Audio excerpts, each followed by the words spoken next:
Tuesday, March 4th, 2025. Amy Dunn is dead.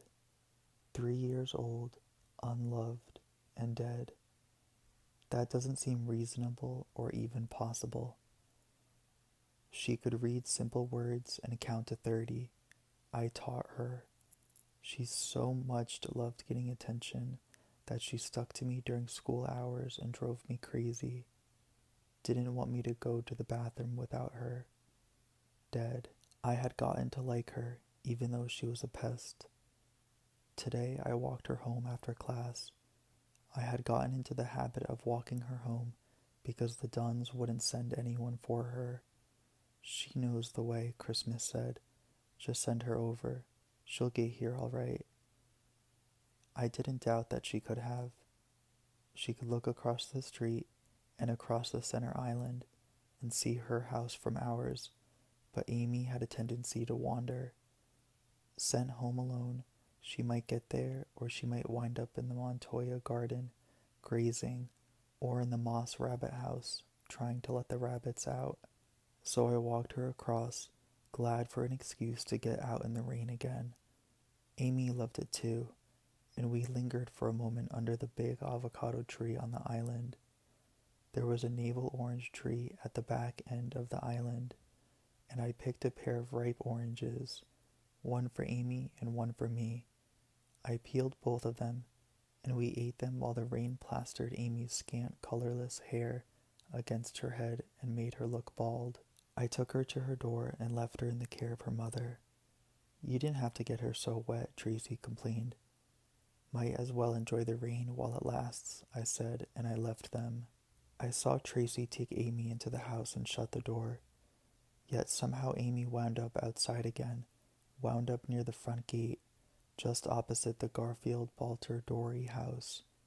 Jay Garfield found her there when he came out to investigate what he thought was another bundle that someone had thrown over the gate. People toss us things sometimes, gifts of envy and hate, a maggoty dead animal, a bag of shit, even an occasional severed human limb or a dead child. Dead adults have been left lying just beyond our wall, but these were all outsiders. Amy was one of us. Someone shot Amy right through the metal gate. It had to be an accidental hit because you can't see through our gate from the outside. The shooter either fired at someone who was in front of the gate or fired at the gate itself, at the neighborhood, at us and our supposed wealth and privilege. Most bullets wouldn't have gotten through the gate.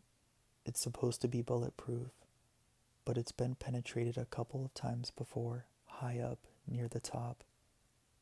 Now we have 6 new bullet holes in the lower portion, 6 holes and a 7th dent, a long, smooth gauge where a bullet had glanced off without breaking through. We hear so much gunfire day and night, single shots and odd bursts of automatic weapons fire, even occasional blasts from heavy artillery or explosions from grenades or bigger bombs. We worry most about those last things, but they are rare. It's harder to steal big weapons, and not many people around here can afford to buy the illegal ones, or that's what Dad says. The thing is, we hear gunfire so much that we don't hear it. A couple of the Balter kids said they heard shooting, but as usual, they paid no attention to it. It was outside, beyond the wall, after all. Most of us heard nothing except the rain. Amy was going to turn 4 in a couple of weeks. I had planned to give her a little party with my kindergarteners. God, I hate this place. I mean, I love it. It's home. These are my people. But I hate it. It's like an island surrounded by sharks, except that sharks don't bother you unless you go in the water. But our land sharks are on their way in. It's just a matter of how long it takes for them to get hungry enough.